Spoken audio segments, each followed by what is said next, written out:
Hello. Welcome everyone. I'm Janvi Singh. I'm the Senior Learning Designer here at the RSA. And it's my great pleasure to welcome you all here in the great room and those of you joining online to this very special event with our guest, the award-winning neuroscientist turned environmental journalist, Clayton Aldern. Clayton joins us today to talk about his new, highly acclaimed book, The Weight of Nature. The book explores our profound connection with the planet and how our beliefs, communities, and cultural narratives are deeply affected by the repeated shocks of climate change. His work underscores the urgency of understanding and addressing climate change with deep care and empathy, not just as an environmental issue, but as a personal and societal opportunity to ensure interconnected well-being. So the format for today's session is that Clayton is going to give us a brief opening remarks to introduce some of the key themes in his book, and then we'll get a chance to get into deeper conversation. Get your questions ready, please. I'll be taking as many as possible from the room and online before we wrap up at 2 p.m. So if you're watching online, you can drop your questions on the YouTube chat or on social media using the hashtag RSA Climate. But for now, without further ado, please join me in welcoming Clayton Aldern.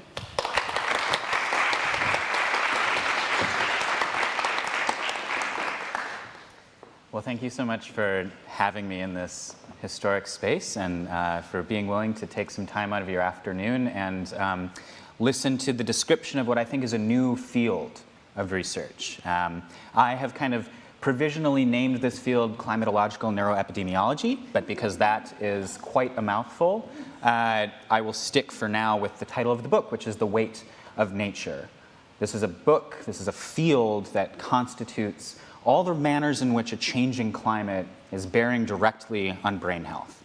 This is not a book about climate anxiety per se, right? This idea that we feel, rightfully so, deep concern, worry, fear vis-a-vis an uncertain future as defined by climate change. Instead, it is about direct interventions of environmental flux on neurochemistry, neurocognitive outcomes, brain health, and indeed our culture. So by way of example, we're going to speak about the manners in which climate change via vectors like air pollution and extreme heat bear on the likelihood of violence, right? The manners in which heat influences aggression. We'll talk about the relationships between heat and cognition, the fact that students are less good at taking exams in the heat, and indeed in higher levels of air pollution and at higher levels of ambient carbon dioxide. But it's not just limited to these neurocognitive impacts and behavioral outcomes. We also want to spend some time thinking about the vectors of brain disease, right? Because one of the things that climate change is doing is increasing the habitable range of disease vectors like ticks and mosquitoes and vampire bats and the various protozoans that cause things like cerebral malaria and yellow fever and dengue, right? And even if we, as residents of the UK, for example, don't change our behavior at all, the fact that the climate is changing and these ranges of habitation for the disease vectors in question are changing, we will see increases in the brain diseases in kind. We will see corresponding increases in those types of conditions, irrespective of behavioral change on our behalf. Right? So there's this relationship between climate and behavior. There's a relationship between climate and brain disease. And then indeed, we want to spend a bit of time thinking about mental health, but most specifically, the manners in which something like climate trauma, the experience of a wildfire or a hurricane, can seed something like post-traumatic stress disorder, right? You don't need to experience the violence of war to experience PTSD. The violence of a hurricane or a wildfire or a drought or a heat wave is enough. And perhaps you're familiar with this notion that climate trauma can seed PTSD, but I'd like to zoom the lens in a little more over the course of the next 15 minutes or so and think about the neuroscience, or the neurobiology of what those changes imply for our internal biochemical reactions and indeed how the manifestation of climate trauma in particular differs from experiences of something like war. So let me just begin by saying again, this is kind of a new field, right?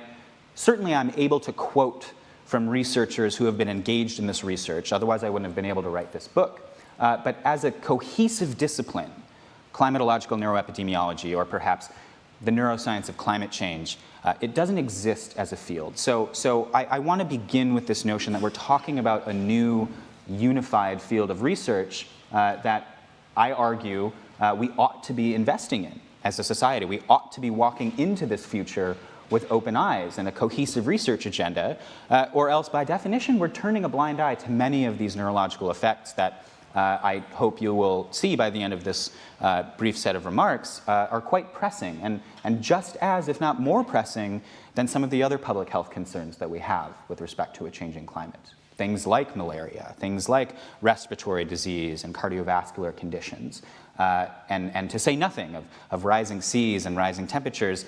The fact that a changing climate is changing us, our brain chemistry, our biophysics from the inside out, these neurological effects, to me, constitute a public health crisis that we are largely ignoring. Okay, so what is it that the brain does? Why is it that the brain is so responsive to a changing environment? The work of a neuroscientist actually based in the UK named Carl Friston, who's one of the most influential scientists in the field, would suggest that the core function of the brain is to model the environment. Now, what do I mean by that, right? We as organisms, as we navigate the world, are constantly taking measure of the statistics of our natural environment. And what I mean by that is we need to know what the world looks like if we are to navigate it at all, right? If we were constantly surprised by the fact that we have two hands, for example, or that the sky was blue, we would never be able to get anything done, right? We would be in this kind of constant state of shock and awe. And so instead, as organisms that do have conscious access to this model, as organisms that perceive the world as presented to this model through our senses, we have this opportunity as organisms with brains to minimize the degree to which we are surprised. That is what brains do. They minimize the surprises that we encounter, such that when something is important, when something does violate our expectations, that's when we pay attention. That's when we learn something. That's when we adjust this model that we have of the environment. So moving forward throughout these remarks, keep that in the back of your heads. The fact that the thing that the brain is doing is modifying our expectations, right? Such that we are not surprised when we encounter natural statistics of our environment. The brain is a model, and it is through conscious access to this model that we have access to an understanding of the world that allows us to navigate it accordingly. Now, that's a really, really foundational point in this field, because if we can understand the brain as model, the manner in which we do so intersects essentially, foundationally, with a different point about the manner in which we can conceptualize climate as, in fact, culture. What I mean by that is, and this comes from the work of a geographer named Mike Hume, who is also UK-based, climate itself is an idea, right? Weather exists, rain is real. If you put your hand out and water falls on it, that is indeed an experience you are having. It describes a physical property of the world. But the climate is a product of the human mind, right? What is climate? Climate is average weather. What is average? Average is a statistical concept. It is an arbitrary spatiotemporal window across which we aggregate some various measures of meteorology, right? The fact that we define climate by these 30-year periods and specific stretches of space, that should suggest to us that though it is expressed in the language of science, the climate, as commonly understood in average, is an expectation. It is an idea that is grounded in the mind. So if you accept these two premises, that the climate amounts to expectations that we have about the world, and that the brain serves as a model to update our expectations in a manner that reflects reality to the extent that we are minimizing the surprises we encounter. What that implies is that as the climate changes, our model necessarily updates accordingly. It adjusts the expectations we have to match the ground truth. Now, this is a problem because it means that as the climate changes, the modeling efforts that our brain undertakes are constantly whispering to us that the world has already looked this way. The world always has looked this way, right? If for 20 years you experience weather of a certain flavor, and then for the next 20, that flavor shifts, the thing that your brain is going to do is look at that new world and say, this is the thing that I ought to I ought to expect to be true of the future. Because your brain wants to keep you alive. It wants you to navigate reality in a way that matches the structure of reality, right? Your brain wants to capture the statistics of that environment. And so what it's going to do is effectively inject a little bit of fresh amnesia into the system every time you have a new change cemented in the environment. And I would argue that this is one of the reasons why it's so culturally difficult to wrap our heads around the climate problem. Right? It does move awfully slowly, and it does cross borders and generations. And furthermore, you have this neural process, this active forgetting process, that as you model the environment, effectively seeks to erase your past perceptions of that environment. Right? If we remembered everything we experienced, we would never be able to move anywhere. If you only had memory instead of memory and expectation, we would never be able to navigate the world. You would be stuck in this remembered past that fails to reflect the reality that we live in. And so your brain is set up to respond to changing environmental conditions. How do these conditions manifest in practice? Well, we've mentioned some of them. For example, as temperatures rise, we see increases in domestic violence. We see increases in the incidence of online hate speech.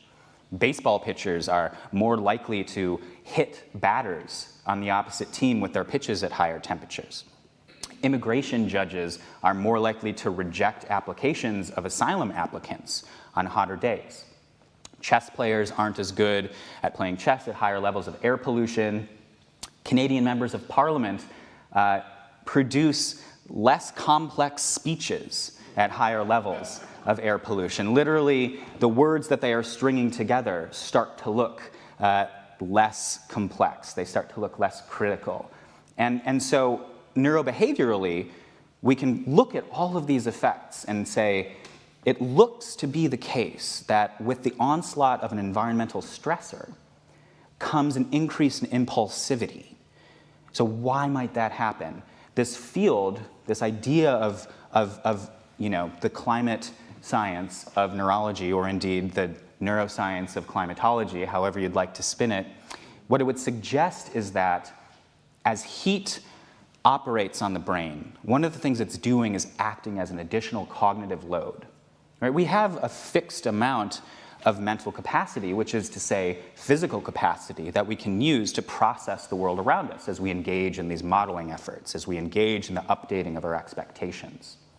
So when we make rational decisions, we're using a really, really new evolutionarily developed swath of cortex. This is in the front of your brain. You're perhaps familiar with the phrase the prefrontal cortex. The newest part of your newest part, right, the newest part of the prefrontal cortex is called the dorsolateral prefrontal cortex. And what your dorsolateral prefrontal cortex does is it effectively operates as a balance to a unit of the brain, a unit of the prefrontal cortex, known as the ventromedial PFC. Now, what does the VM PFC do? It receives inputs from what's called your limbic system. The limbic system consists of emotional regulators, things like the amygdala, right? Brain centers that are attuned to the internal state of your body and the emotional reactions you're having to it, such that, and for good reason, your decisions are often informed in part by your emotions, by your reactions, your embodied reactions to the world around you. However, when you heat up, you must also work to cool yourself down, and that takes energy, right? Brains are extremely sensitive to temperature deviations, and you need to engage several metabolic networks in order to cool them as the internal temperature rises in kind with the outside temperature. Now, what is the first thing to go as temperatures begin to rise, right? What neural hardware, what cognitive machinery is the first that you jettison? Unfortunately, it seems to be the case that the most overworked portions of that prefrontal cortex in the heat are those that correspond to these rational decision-making centers, right? The DLPFC, for example. So if it is true, and it is, that the DLPFC is balancing that VMPFC, where you have these emotional inputs entering, if it's true that as heat rises, that DLPFC is less effective at balancing the VMPFC, well then of course we're going to be making less rational decisions. We're going to be making more impulsive decisions. And this impulsivity plays out in so many of these cognitive outcomes that we observe in the heat. So I'd like to spend some time over the course of this conversation thinking about the implications of this neurocognitive machinery. I'll just, in the last maybe 2 or 3 minutes here, offer some thoughts on implications of the neuropsychiatric outcomes that we're just beginning to realize, and indeed how we can perhaps think about what to do about some of this really often horrifying and concerning information, right? Because in part, we're not just talking about our own generation, right? I'd mentioned that wildfires can seed PTSD. They don't just do so for those in this room. They don't just do so for people who experience climate trauma. One of the most compelling and concerning studies I've seen in this field comes out of the City University of New York, and this researcher named Yoko Nomura, who's a cognitive neuroscientist. And in 2009, she convened this study, about 400 expecting mothers. She was interested in stress outcomes on maternal and child health as a function of the environment. And so 2012 rolls around. She's got plenty of families enrolled in this program, and Hurricane Sandy comes to town, right? This is a huge, drastic environmental event. And she realizes that all of a sudden she's got a natural experiment set up, wherein half or so of her cohort consisted of mothers who were carrying their children at the time the hurricane hit. And another swath consisted of mothers who had either given birth before the hurricane or those who conceived after. And this was a longitudinal study, so what Dr. Nomura did is she followed these kids who were born following the storm and tracked their outcomes, neuropsychiatric, over the course of the first 10 years of life. So fast forward to 2022, we now have a look back on what the neuropsychiatric outcomes were for those exposed to the storm in utero relative to those who were born around the same time but did not actually experience that type of climatic stressor. And what she found is that as early as preschool, those who had experienced the storm in utero had drastically increased risks of anxiety, of depression, of OCD, of conduct disorder, of ADHD, right? All of these neuropsychiatric conditions that concern us on a daily level for many other reasons having to do nothing with the climate. And what's likely going on here is that you're witnessing epigenetic changes that are occurring in these fetuses as a function of stress profiles to which they're exposed in the womb. That certainly stress as an exposure is useful insofar as it can be an inoculating force, right? We all want to have a stress response that is indeed responsive to stressors when they arise. It is useful for infants and for fetuses to be exposed to some kind of stress profile such that they're not surprised by stress when they encounter it in early life. And yet, everybody has a breaking point. And if you appear to be exposed to something as extreme as a hurricane in utero, something is going to happen, right? A switch is going to be flipped epigenetically. And the changes that occur on your genome, not in your genome, but on your genome as a function of environmental change, are not only going to follow you through life, but likely be passed on to the next generation as well, because epigenetic changes are inheritable. So what do we do about all this, right? We're talking about some scary stuff. I think for me, this doesn't need to be a story of fear. This needs to be a story of awareness and desire, right? I think that if we can look into this future with open eyes, we will have a much better chance of confronting it accordingly. And I mean that at a personal level and at a societal level. Personally, what that means, right, is looking at the potential influence of environmental change on ourselves in a manner that acknowledges that change, but is responsive to it with respect to something like a practice of mindfulness, right? What is mindfulness? It's often talked about in kind of new age or highfalutin terms, but mindfulness in its own right, meditation practices, mindful presence, awareness, noticing, right, checking in with yourself, that is in fact what allows us as people navigating the world, irrespective of climatic stressors, to respond to the emotions within us, to respond to the feelings, the decisions, right, the sensations that we have with a certain agency that I would argue climatic stressors are stripping away, right? So there's something to be said for mindful presence, and indeed the neuroscience backs that up. What does mindfulness do? It tends to boost these measures of functional connectivity in the brain that are ultimately diminished by environmental stress.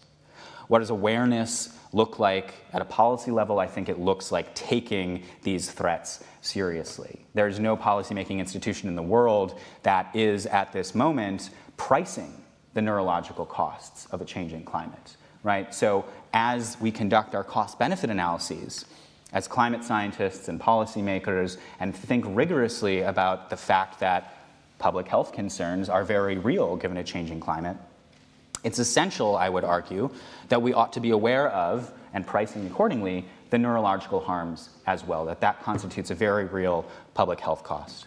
I'll end there because I know we ought to start a conversation as opposed to you just listening to me yammer on. But I would just leave you with this notion that, to me, what the brain as model and what the climate as expectation implies is not necessarily that our free will is automatically diminished or non-existent, but rather that in noticing these effects, in walking into this future with open eyes, we actually have a chance to reclaim some of that agency. The fact that the world is offering us these sensations, the fact that we are responding to these sensations with actions, right? The fact that the world is crossing this porous boundary between self and environment so readily, to me that implies that we can reach out in the other direction, that our actions amount to, as Carl Friston would say, the world's sensations, that there's a relationship not just between the environment and us,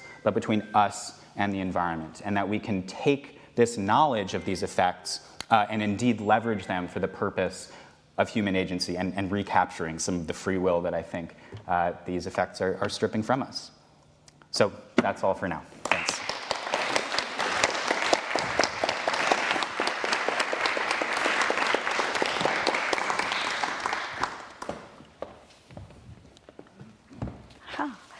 Thank you so much, Clayton. That was brilliant. And what I'll do is I'll dive right into some of the thoughts and questions I had, because I have the pleasure of being here up on stage. And then I'll invite more questions in from the room and keep an eye on the questions that are being asked online. So I think you're, in the wider framing of the book and a lot of what you say around continuous adaptability, embodied cognition, the nested systemic way in which you look at the impact of climate crises on our brains and bodies is so similar to the kind of work we're doing at the RSA through our Design for Life interventions, and especially our Capabilities for Life work, which sort of looks at the same themes. One thing I've held on to is how can we hold the pain, complexity, and the nuance of the climate crisis while creating those hopeful spaces that encourage a more playful, active, collective action that we can take in the world.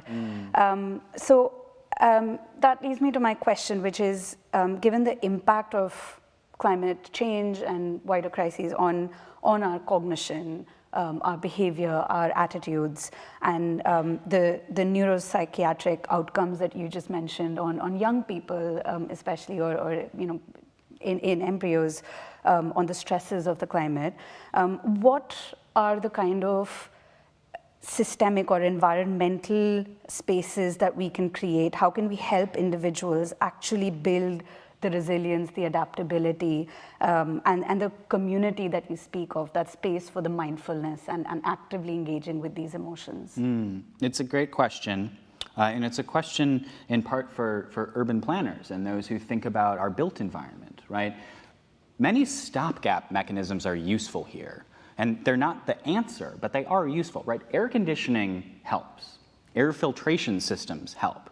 Green space in our urban dense cores helps a ton, right? If you go out into the world on a particularly smoky or smoggy day, it is neuroprotective to be wearing a serious mask in the same way that is neuroprotective to wear a nose plug if you jump into warming fresh water, because that is the kind of place that, and we didn't even talk about this, brain-eating amoeba live that are waking up as a function of climate change. Sorry to break it to you. So there are some technical stopgaps that I think are worth thinking about and worth investing in societally as we come to terms with some of these effects. And yet they're not the answer, right? Because one of the other things we know, I mentioned the study on immigration judges, for example. Immigration judges work in air-conditioned buildings. So it's not just the fact that air conditioning does indeed cool us, and that is all well and good. It's also the fact that it takes a while for our bodies to respond that we need to consider, right? And anybody who has run to catch a bus, or run to class or to work, and then entered an air-conditioned space after having been in a warm environment, knows that it takes a while to cool down. So it's not just a switch that flips in terms of the cooling effects of a technological solution. It's the fact that the human body has various timescales on which it adapts that we need to be responsive to. So it's great that humans can cool themselves over the course of a day. And it's great that over generations, we can do things, evolutionarily speaking, like grow new sweat glands, so we can respond to warming temperatures in the future. And yet, I'm not going to go to a policymaker and say the thing you need to be doing is encouraging your constituents to grow more sweat glands intergenerationally, right? That's not really a policy position. When you look at the public health models that seek to estimate the degree to which people can adapt to rising temperatures and rising levels of atmospheric carbon dioxide, basically, folks estimate that humans can adapt to something on the order of half of the effects in question. And the other half, we're going to be subjected to. So then what do we do with the chunk to which we are subjected? And that, to me, is a stickier question and has much more to do with psychological resilience than it does these kind of stopgap technological mechanisms. So how do you spur psychological resilience in folks? This is in part an open question, but in part an area of active research. I'd mentioned, for example, the neuroscience of mindfulness. To say one more word on that, here's a study that came out of, UC Berkeley, perhaps, a year or two ago. This is the work of Jyoti Mishra, who looked at the impact of a wildfire on post-traumatic stress outcomes for people who were either exposed to the fire directly, meaning they lost property or a family member, something really awful, versus people who were indirectly exposed. Maybe they saw it or knew somebody else who had lost somebody to the fire, versus those who had not experienced the fire whatsoever. Tracked the neurocognitive and neuropsychiatric outcomes among those three groups and found, unsurprisingly, that those who were more directly exposed experienced rates of post-traumatic stress at higher levels than those with lower exposures. Now, among that group, what did that post-traumatic stress look like in particular? Very interestingly, it looked a lot like ADHD, insofar as if you give these people a cognitive battery, you ask them to perform a bunch of different cognitive tests, the thing that they're actually not great at in terms of neurobehavioral outcomes is avoiding distraction, right? They look much more distractible than other people in this study. What do we know about the neuroscience of distractibility? Well, actually, it's readily confronted by something like the practice of mindfulness. And so again, this to me is a suggestion that mindful presence, right, these tools that focus on breath work, that focus on awareness of one's bodily state and emotional state, the ability to be critical of one's internal responses, but then also move on from that criticality and notice what else is going on in your body. There is a real fruitful literature that suggests something like mindfulness is a readily available antidote in terms of the kinds of psychological resilience we need to be fostering in one another. And mindfulness is not going to be something that is furthered by urban planners per se. But I think when we talk about designing spaces and cultivating the types of environments where those types of practices are possible, I think it's fruitful ground for exploration. Thank you. And I think that's really lovely how you also alluded to how time is perceived so differently by our bodies and our brains in those different circumstances. So that's one thing to really keep in mind.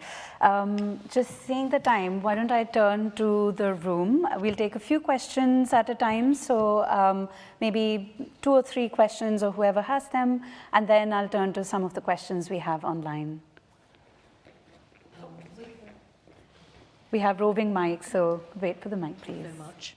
Is that on? It is. Yeah, I was so intrigued by your common sense, actually. But given that there are so many smart people doing research in so many different perspectives, and it's met with such deeply unserious response, so we're in a situation where it's plausible scenario, there's going to be millions on the move, and yet we have a few hundred people being put on planes to Rwanda. Yes. And that's our political response here. And so then, I know this isn't exactly what you're describing, but of course there must be something that's going on in our neuroscience in response to the fact that this is happening. Yes. We're all aware this is happening, and yet it's met on a policy level with deep unseriousness. And also just witnessing that those people themselves who are being so avoidant of the reality, kind of witnessing the kind of energy it must take for them to keep that pretense up, given where we are, yes, given all the evidence. But really, my question is, sorry, I'll get to it, is about, you talk about mindfulness. I'm wondering if you also have a place in your thinking for faith and the neuroscience of faith, because it's not unusual in times of great desperation. Even Eckhart Tolle, I think, when he describes the power of now, then that was brought about by a sort of implosion of his neurology. And I wondered if you have considered that as well as just mindfulness, what faith does. Thank you. We'll take one more question. Oh, sorry. That's okay. Thank you, and thank you, Clayton. My question is, you've given some sort of specific examples of how the climate change can cause specific health outcomes.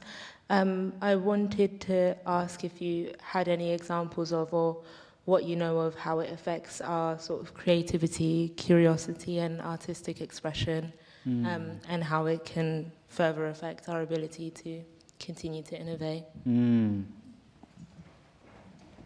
We can take one final question and then we can go to you for everything.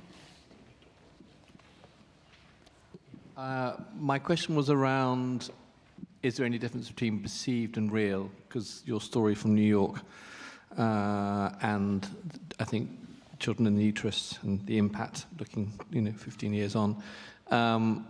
And I guess what I'm really thinking about is we live in a world, particularly in the West, where there is the experience of climate in the UK is relatively minimal, but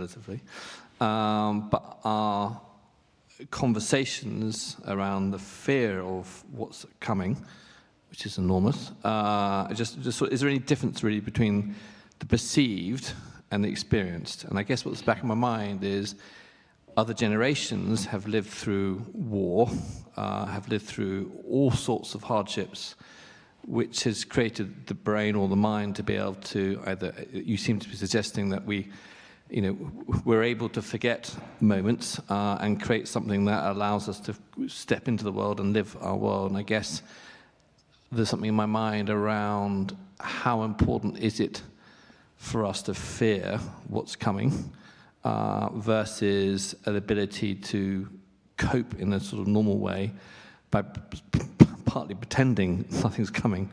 I don't know if I'm making sense, but it's that, I know quite a lot of young people who will not have children because of what's coming. That's not necessarily the debate, but it's understanding how we can be as humans. Yes.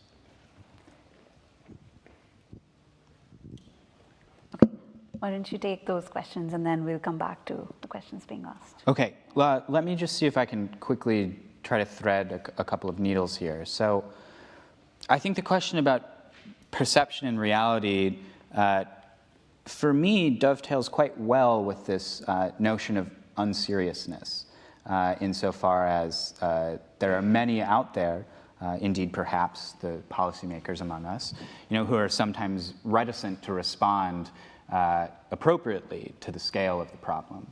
And to me, that suggests a lack of emotional engagement with the issue. I think if we indeed are to come to terms with the emotional nature, this deeply felt and embodied context, that would be cause for acting. I feel this way for a couple reasons.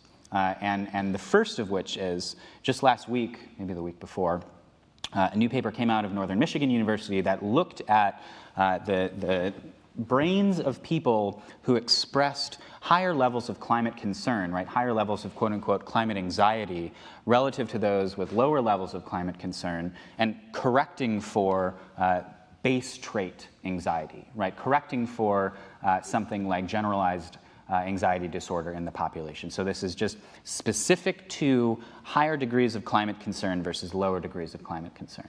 And what you find amongst the most climate anxious is basically two things neurologically and one thing behaviorally.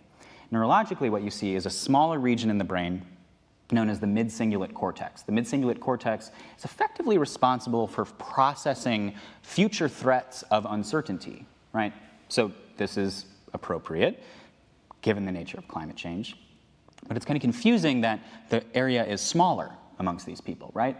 So the other neurological finding that brings that paradox into some semblance of understanding for us is that that smaller mid-cingulate cortex among these people was more densely interconnected with what's known as the salience network in the brain. The salience network is a series of brain structures effectively responsible for our ability to attend to relevant stressors, relevant attractors in space, right? Again, to not be distracted by irrelevant stimuli here and there. And so the fact that you saw smaller mid-cingulate cortices more densely connected with salience networks in the brain is to suggest for these researchers that we're basically looking at a population of people who have more efficient wiring in this region. It's a more efficient means of processing uncertain future threat. And it may be, in fact, why people who express greater climate anxiety are also those, and this is the behavioral finding, also those who are more inclined to engage in pro-environmental behavior. And so I'm thinking about perception and reality, and I'm thinking about shrugging off the gravity of the issue and how emotional engagement may indeed spur action both on behalf of ourselves and behalf of policymakers. And for me, this is a study that bridges that gap a little bit, and it says not only does emotional engagement with the climate crisis matter, but in fact, given the degree to which, if you buy anything I've said this afternoon, that we are already feeling these intimate relationships between the climate and our cognition, given that we are already engaged in the neurological dance between climate and self, that is to suggest that that emotional engagement is already there, right? We already have the tools before us to respond as I believe the problem suggests we ought to. Now, why isn't that always happening? This is what leads me to the creativity question. And there's not a lot of great neuroscience out there that says something like, heat bears on creativity in XYZ fashion. I think it's a fascinating series of questions we ought to be asking them. From the other perspective, if you flip that equation around and ask, what potential do creative acts have to affect something like climate action? I think that we actually do have a lot of promising evidence, and indeed, anecdotal suggestions there that that is exactly what we need to be doing, right? That it is art, it is offering of new perspectives that affords the action that we need to move forward in this space, right? What is climate inaction other than the repetition of old ideas again and again and again? What is climate denial other than the recycling of rejections of science using new language over and over again, right? To break out of these patterns, I think it demands an acknowledgement of reality. I think it demands an engagement with the percepts of that reality, and it demands a creative response to both that reality and the percepts. Because if we are not engaging with art, with literature, with dance, with other modes of creative expression in a means of grappling both emotionally and practically with the crisis in question, I truly believe we have no chance of shaking ourselves out of the patterns that are embodied within us. Nice. Thank you. What I'm going to do is, there are a few lovely questions coming in online, and then we'll come back into the room. So I think there are a lot of questions around the idea of community and how, and you also mentioned like how we as individuals only ever hold one perspective, right, one worldview and one vantage point to the system. And that's why it's so important to keep engaging with others and forming that community of collective action, because you get to see so much more of the system in that. And so a lot of the questions online also are talking about how do you prepare society for climate shocks, so that, as Joanna Macy says, we don't turn on each other, or how do you sort of create that fertile space for collaboration and taking a breath and getting to know each other in the face of what are actually really, really trying and hard times for individuals. Mm-hmm. Yeah, I mean, an essential set of questions, I think, to which we're still developing answers. And I think, in fact, those answers take the form of many different disciplines and many different modes of relating to one another. History comes to mind, right? Because if we are constantly forgetting our past, if we are constantly updating our expectations of the present in accordance with the way the world feels, by definition, we're turning a blind eye to what has come before us. History, I think, is that which allows us to engage with past experience. Climate change is an intergenerational construct, but it's, for good reason, very, very difficult to relate to future generations. It just is. It's hard to project yourself 100 years into the future and say, this person in that 100-year future is the same as me in some respect. I like to imagine that sometimes I get close, but our brains weren't set up to do that.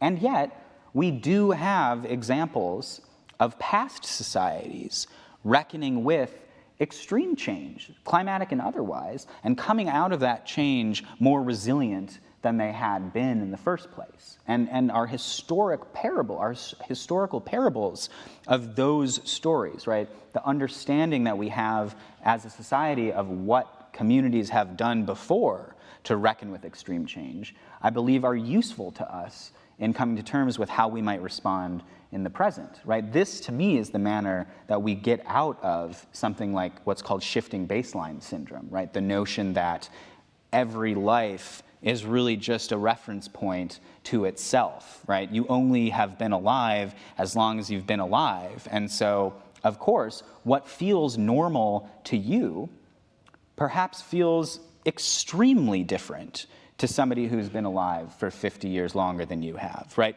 The baseline with which we experience reality shifts and shifts and shifts from generation to generation, right? That's why we have this phrase, the new normal. How do we get out of this new normal language? How do we understand that what we're experiencing now is anything but normal? I think it involves reckoning with the past, with an understanding of the fact that people have, for a very long time, been able to adapt to extreme changes, but not without intention. So I think there are lessons from history. I think that there are lessons from a variety of collaborative efforts across disciplines. And to me, collaboration is indeed part of the story.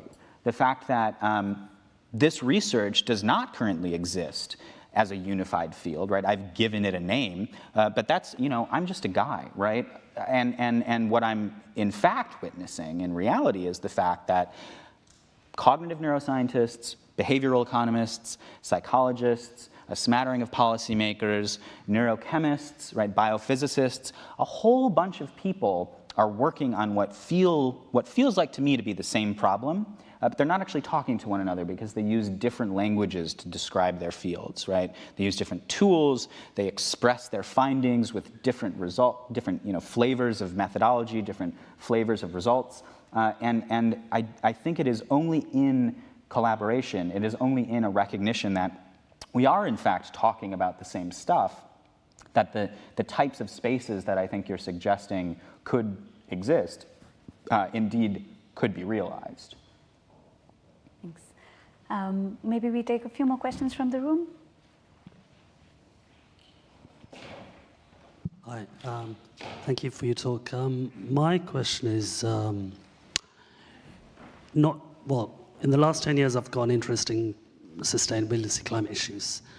But before 10 years ago, since I was a kid, I'm always looking for people who I resonate with to actually tell me stories that are going to connect with me. So my heritage, my parents born in Africa, my roots are in India. So naturally, in the UK, I'm looking for those Indian philosophers, of which we have many. I'm looking for the Africans. In the climate change space, I see none of that. And then when I'm hearing people talking about climate issues, I was like, okay, you're talking on a general level, but what level are we talking on to give me the perspective of that woman who's mining resources for electric cars in Congo, Yes. or Haiti or Ghana, who probably 2-3 generations down the line, her children are going to be doing the same thing. In the global south, but in the global north, we're going to be going, okay, I've got my electric car. Oh my God, I'm traumatized by what's happening. I've seen something in Ghana. The problem is that most of the stuff I'm seeing on climate change and psychology in the last 10 years is not actually from lived experience. It's actually from watching other people's lived experience, taking it as my own, and think, oh my God, I'm feeling so traumatized. I ain't been in Congo. I've never been to Ghana. How can I actually talk about that?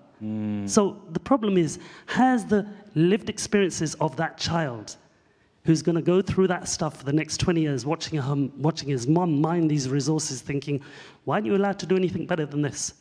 Why is it the white people in the global north actually moaning about what's happening in the climate, but they get the privilege of actually not having to go into the mines? Yes. They're not seeing this. So when the conversations start including those people from Africa, from China, from India, Pakistan, wherever, and actually saying, you're the ones who are in the thick of it. Do we in the global north really have the right to talk about philosophy when you're not even in the space? When is that conversation going to be brought front and center? Thank you. Yeah. Can I just respond to that? No, I think it's essential, right? So we all have brains, no question. And we have this kind of elevated conversation in this room that does take this philosophical timbre and is often suggestive of something like climate anxiety, something about a concern about what is to happen as opposed to experiencing the thing firsthand. That's the kind of conversation we have in a room like the Great Room at the RSA. And yet, climate change by definition, is not felt as an embodied experience equally everywhere in the world. Right? It is true that we all have brains, super duper, shared universal human experience, and it is also true that those who are least responsible for the climate problem are going to be bearing the worst brunts, including the neurological harms that we're discussing today. So what do we do about that? What do we do about the great injustice that is both climate change and, as I think you've so rightly pointed out, the co-opting of the climate narrative by those who are least impacted by the climate problem in the first place? So I just yesterday joined this budding group of neuroscientists and climatologists who are interested in the question of how we move this field forward. And quite intentionally, this is a working group of neuroscientists, international in origin, that is seeking to integrate lived experience in a manner exactly as you're suggesting. That it is only with the participation of communities in and scientists representing the Middle East, North Africa, the South Pacific, right, island nations, the places that are bearing the brunts of the climate crisis, that we have any chance at reckoning with the actual lived experience and actual science that we're talking about here. Because again, and I said this at the top of my talk, this is not a book about climate anxiety. What is climate anxiety? It is a worry about the thing. It is not an experience of the thing. This is a book about the experience of the thing. And by extension, it is why you see the research in this book representing scientists who are working in Qatar, who are working in North Africa and Morocco, who are working in India and Pakistan, because that is where saltwater intrusion exists. It is where equatorial heat waves are wreaking havoc. It is where, when we talk about tropical storms, and again, I'm from the United States, we see hurricanes on the southeast coast of the US all the time.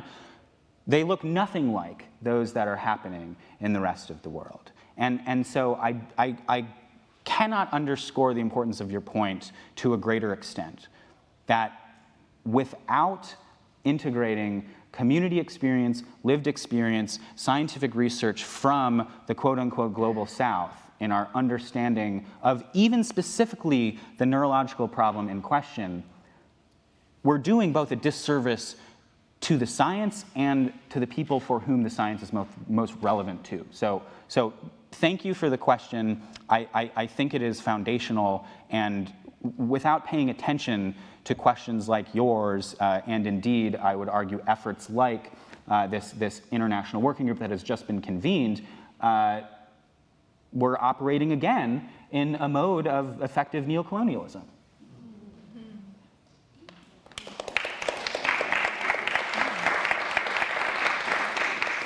Thank you so much, Clayton. And I think with that, just seeing the time, seeing that everyone is probably going to head back for lunch, we're going to wrap up there, but I know everyone has lots of questions and there are still questions coming in online, so I think there is space for further conversation. It's been amazing. And for everyone watching online, really great to have you with us. Thank you for all your comments and questions. If you're an RSA fellow, you can keep the conversation going on our digital platform Circle. And so click on the link, which will be posted online, and you'll be taken through to a dedicated chat space to share your thoughts on everything we've been discussing today and keep that conversation going. You'll also find links online to buy the excellent and highly recommended Weight of Nature.